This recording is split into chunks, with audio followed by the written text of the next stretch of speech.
নমস্কার। আপনার ভালোবাসা কি আর আপনার সাথে কোনো রকম যোগাযোগ রাখতে চাইছে না, বা আপনার ভালোবাসা কি কোনো থার্ড পার্সনের সাথে জুড়ে গেছে, বা আপনার ভালোবাসা বা আপনার লাভার বা আপনার হাজবেন্ড বা আপনার ওয়াইফ কি এখন আর আপনার সাথে সেই ভালোবাসার জায়গা থেকে কথা বলছে না, বা আপনাকে সহ্যই করতে পারছে না। এমন প্রচুর সম্পর্ক দেখা যায় যেগুলো আগে দুজন দুজনকে ছেড়ে থাকতে পারতো না, দুজন দুজনকে ছেড়ে না দেখে না কথা বলে একসাথে সমস্ত কিছু নিজেরা আলোচনা না করলে তারা কিন্তু থাকতে পারতো না। বাট সেই সম্পর্কে এমন কি হয় যে সেটা নষ্ট হয়ে যায়, সেই সম্পর্কে এমন কি ঘটে যার কারণে সব সম্পর্ক ভেঙে যায় এবং মাঝখানে কোনো তৃতীয় ব্যক্তি চলে আসে? সেটা কিভাবে সম্ভব?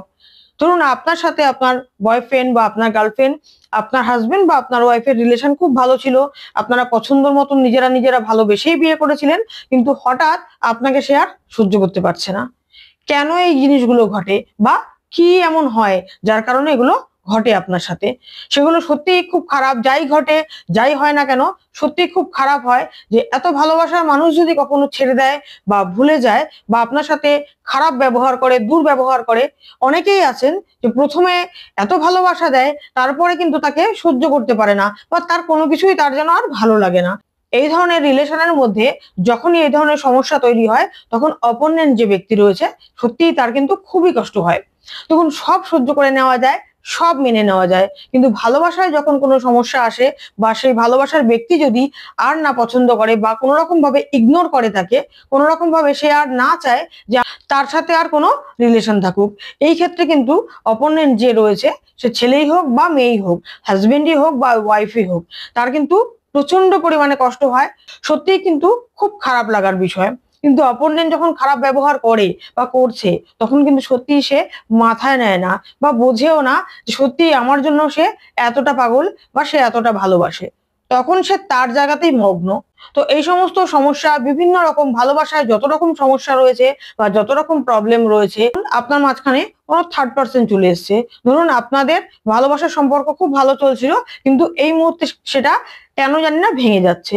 এরকম ধরনের যে কোনো সমস্যাই কিন্তু আজকে এই টেকনিক করে বা এই উপায় করে আপনি ঠিক করতে পারবেন, আর খুব তাড়াতাড়ি আজকের এই টেকনিকটি করতে পারবেন। এই টেকনিক করার পরপরই কিন্তু আপনি খুব ভালো ফল দেখতে পারবেন আপনার পার্টনারের দিক থেকে। আপনার পার্টনার কিন্তু আপনাকে কল করবে, আপনার পার্টনার কিন্তু আপনার সাথে দেখা করতে চাইবে, আপনার পার্টনার কিন্তু আবার আগের মতো ভালোবাসা দিতে চাইবে বা দেবে।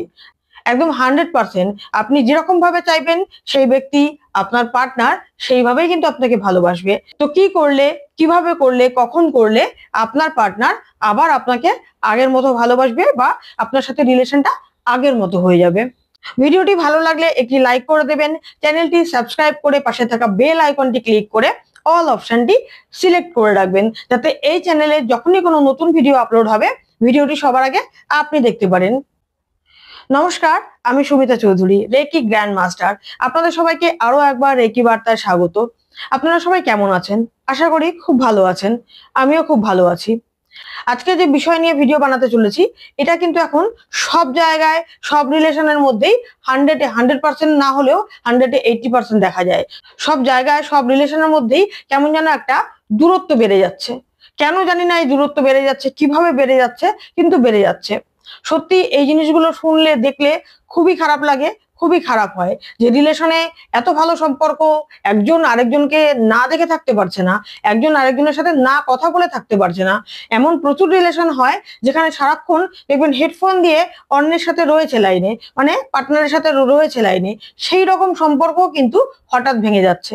কি এমন ঘটছে যে এই রিলেশনগুলো হঠাৎ সব নষ্ট হয়ে যাচ্ছে বা ভেঙে যাচ্ছে? দেখুন, রিলেশন কিন্তু অনেক কারণে ভাঙে। শুধু যে যে ভেঙে দিচ্ছে তার দোষ তা নয়। কখনো কখনো দোষ কিন্তু আপনারও থাকে। আপনি হয়তো বুঝতে পারছেন না বা বুঝতে পারেননি। আপনি এমন কিছু করে ফেলেছেন বা করেছেন যার কারণে রিলেশনটা ভেঙে গেছে বা নষ্ট হয়ে যাচ্ছে। আবার কোনো কোনো সময় আপনি হয়তো কিছুই করেননি। আপনি 100% দিয়েছিলেন আপনার ভালোবাসা আপনার পার্টনারকে, তবু রিলেশন নষ্ট হয়ে গেছে। হয় এরকম, সব রকমই হয়। আপনার হাজবেন্ড ওয়াইফ খুব ভালো সম্পর্কে রয়েছেন, ভালো রিলেশন চলছে, আপনাদের সংসার জীবন কিন্তু খুব ভালো কাটছিল। হঠাৎ কোনো একটা জায়গা থেকে দেখবেন যে বিচ্ছিন্ন হওয়ার জন্য দুজন দুজনকে সহ্য করতে পারছেন না, বা দুজন দুজনকে ডিভোর্স দিতে চাইছেন। এমন কি হয়ে গেল সম্পর্কের মধ্যে যে বিয়ে আপনারা নিজের মতে, নিজের ইচ্ছায়, নিজের পছন্দে করেছিলেন, সেই বিয়েটা পর্যন্ত আপনারা ভেঙে দিতে চাইছেন। কেউ একজন রিলেশনের মধ্যে চাইছে যে এই রিলেশনটা আর না রাখতে। এইরকম রিলেশনে যাদের মধ্যে প্রবলেম রয়েছে, সেই প্রবলেম ঠিক করার জন্য কিন্তু আজকের এই আমার ভিডিও। এই উপায় যদি আপনি সঠিক নিয়মে সঠিকভাবে করেন, এখানে কিছু মন্ত্রের ব্যবহার রয়েছে, মন্ত্রগুলো উচ্চারণ কিন্তু ভালো করে করতে হবে, খুব সুন্দর করে। দরকার পড়লে আমারই এই ভিডিও চালিয়ে নেবেন, চালিয়ে নেওয়ার পরে কানে হেডফোন দিয়ে শুনবেন আর নিজে নিজে বলবেন। কারণ মন্ত্রটা একটু বড়, বলতে একটু সময় লাগবে, অনেকে বলবেন মুখস্থ হচ্ছে না, তো তারা কিন্তু এই টেকনিকটি অবশ্যই ফলো করবেন যে মন্ত্রটা কানে হেডফোন দিয়ে নেবেন। এখানে একটা মন্ত্র বলবো, আমি অবশ্যই বলবো যে মন্ত্রটা কি মন্ত্র। মন্ত্র বলবো, সেটা আপনারা ভালো করে বুঝবেন এবং তারপর টেকনিক করবেন। যে কোনো টেকনিক করতে কিন্তু 2 থেকে 3 মিনিট বা 5 মিনিট সময় লাগে, এর বেশি লাগে না। কিন্তু টেকনিক বোঝার জন্য বিষয়টা অনেক। যদি না বুঝে করেন তাহলে কিন্তু আপনি ফলাফল পাবেন না বা পেয়েও থাকেন না। কিন্তু যদি টেকনিকটি আপনি সঠিকভাবে বুঝে করেন তাহলে একটু দেরি হলেও কিন্তু 100% রেজাল্ট পেয়ে থাকেন বা পান। তাই বারবার বলছি যে ভিডিওটি কিন্তু ভালো করে দেখবেন। একবারের জায়গায় 2বার দেখবেন, 2বারের জায়গায় 3বার দেখবেন, যাতে আপনি ভালো করে বুঝে যান। বোঝার পর সমস্ত কিছু অ্যারেঞ্জ করে তারপর টেকনিক করতে বসবেন। টেকনিক করার সময় এমন হয় না যে আপনি উঠে যাচ্ছেন এটা ভুলে গেছি, আবার উঠে যাচ্ছেন ওটা ভুলে গেছি, আচ্ছা দেশলাইটা আনতে ভুলে গেছিলাম, এরকম কোনো জিনিস যেন না হয়। পেন হোক, দেশলাই হোক, খাতা হোক, যা লাগুক এই টেকনিকে, সেগুলো যেন সবটা আপনার পাশে থাকে। টেকনিক করার সময় বা উপায় করার সময় আপনার কাছে থাকে। উপায় কিন্তু রামবাণ উপায়ের মতন হবে। আপনার ভালোবাসার ক্ষেত্রে এই উপায় রামবাণ উপায়ের মতো হবে। সঠিক নিয়ম অনুযায়ী যদি আপনি করতে পারেন বা করেন, তাহলে কিন্তু সাফল্য আপনার দিকে অনেকটা এগিয়ে এসছে।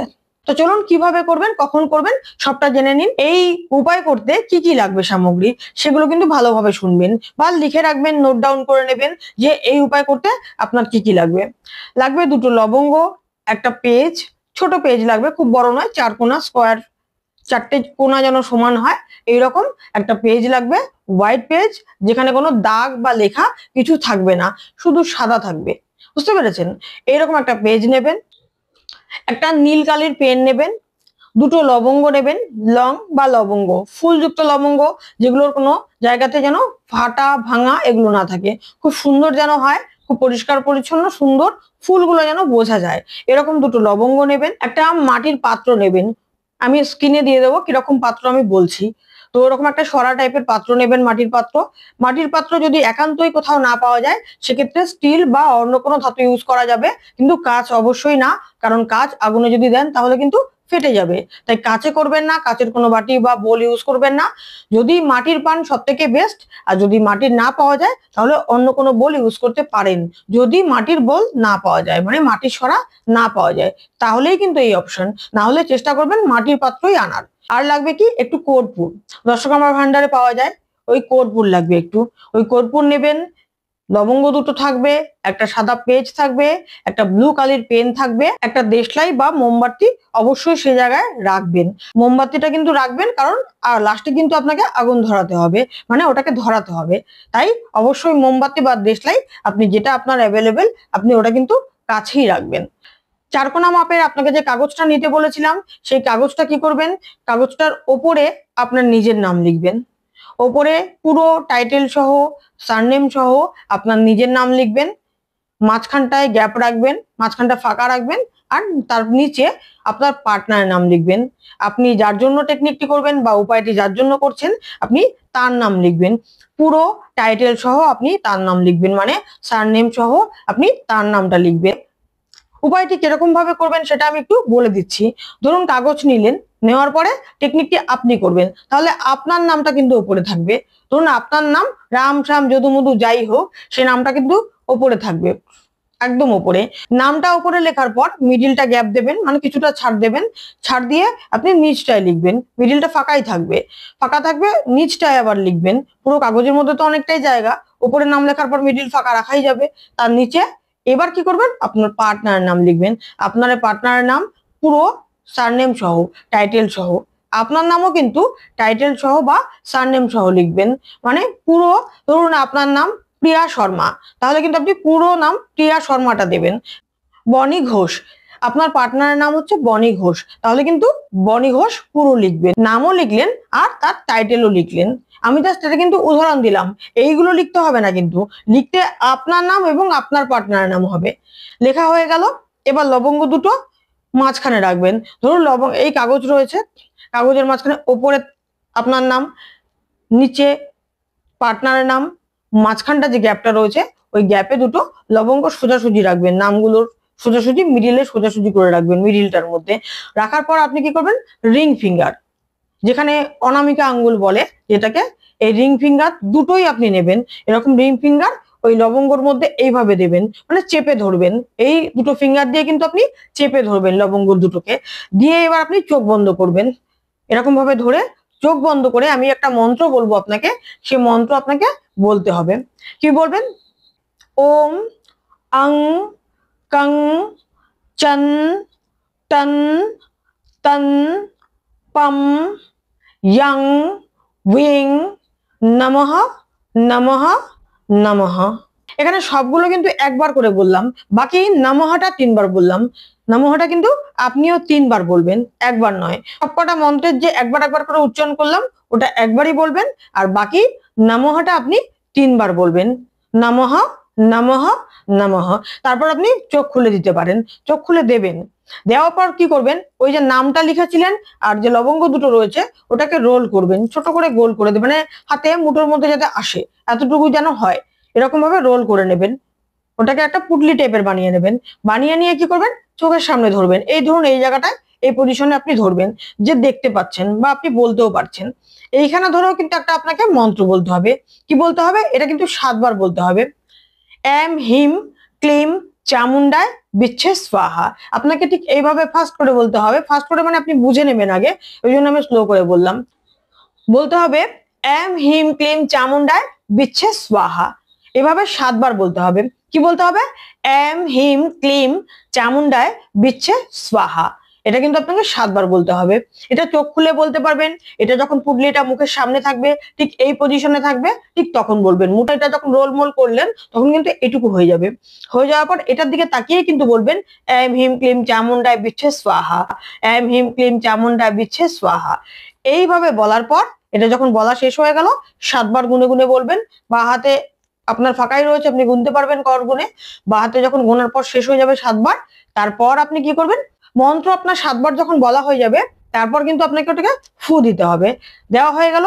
এবার আপনি কি করবেন, ওই সরা নিতে বলেছিলাম, মাটির সরা বা মাটির পাত্র, ওই মাটির পাত্রের মধ্যে কিছুটা কর্পূর আপনাকে দিতে হবে। একটু বেশি দেবেন যাতে লবঙ্গগুলো পুরো সুন্দরভাবে জ্বলে যায়, বা কাগজটাও যেন পুরো পুড়ে যায়, এরকম কর্পূর দেবেন। কর্পূর দেওয়ার পরে ওই কর্পূরটাকে কিন্তু একটা দেশলাই মেরে বা মোম দিয়ে ধরাবেন। ধরানোর পর ওটা আপনি সোয়াহা করে দেবেন। যেটা আপনার হাতে ছিল বা হাতে রয়েছে ওটা কিন্তু আপনি সোয়াহা বলে দিয়ে দেবেন ওইখানে। এই কাজটা যদি আপনি সঠিকভাবে সঠিক নিয়মে করেন তাহলে কিন্তু করার পরপরই কিন্তু আপনি রেজাল্ট পেতে শুরু করবেন। পোড়ানোর পর যে ছাইটা থাকবে বা যে অ্যাশটা থাকবে সেটা আপনি বাইরে যে কোনো জায়গায় ফেলে দিতে পারেন। কোনো নোংরা জায়গায় ফেলবেন না, তো চেষ্টা করবেন একটু ভালো জায়গায় ফেলে দেওয়া বা ইউনিভার্সের উদ্দেশ্যে বাইরে ফেলে দেওয়া বা উড়িয়ে দেওয়া। এই টেকনিকটি করার জন্য কোনো দিন বা কোনো সময় এরকম কিছু বিষয় নেই। আপনি যখন সময় পাবেন আপনি তখনই করতে পারেন। এটা করার জন্য না কোনো স্নান করতে হবে, না কোনো শুদ্ধ কাপড় পরতে হবে। আপনি যখন ফ্রি বা যখন অ্যাভেলেবেল থাকবেন তখনই করতে পারেন, যে কোনো দিন করতে পারেন, যে কোনো সময় করতে পারেন। এই টেকনিকটি একবার করার পরে যাই রেজাল্ট পেয়ে থাকুন না কেন, তারপরেও কিন্তু আপনি 3 থেকে 4 বার আরো করবেন। মানে টোটাল 4 থেকে 5 বার আপনি এই টেকনিকটি করতে পারেন, করবেনও, তাতে কিন্তু আপনি ভালো ফল পাবেন। এটা কিন্তু মিডিলে মিডিলে সম্পর্ক ধরুন আপনার সাথে ভালো হয়ে গেছে, তারপরেও কিন্তু মাঝে মাঝে আপনি করতে পারেন। করলে কিন্তু আপনার সম্পর্ক আরো মধুর হবে, আরো ভালো হয়ে উঠবে। তাই এটা কিন্তু চালিয়ে যেতে পারেন মাঝে মাঝে। ধরুন সম্পর্ক ভালো হয়ে গেছে কিন্তু তারপরেও আপনি মাঝে মাঝে কিন্তু করতেই পারেন এক আধ দিন করে। তখন আর ওরকম ভাবে টানা 4-5 দিন করার দরকার নেই, তখন মাঝে মাঝে এক আধবার করলেই হবে। তো এই ছিল আজকের ভিডিও। আরো জানতে বা রেকি শিখতে স্ক্রিনে দেওয়া নাম্বারে অবশ্যই যোগাযোগ করবেন। বর্তমানে হলিফা 3 রেকি, যা আপনি আপনার বাড়িতে বসেই শিখে আপনার এবং আপনার পরিবারের যে কোনো সমস্যার সমাধান কিন্তু করতে পারেন। বর্তমানে সমস্ত ক্লাসে কিন্তু অনলাইনে শেখানো হচ্ছে। ভিডিওটি পুরো দেখার জন্য, সবটা শোনার জন্য অসংখ্য ধন্যবাদ। ওম নমঃ শিবায়।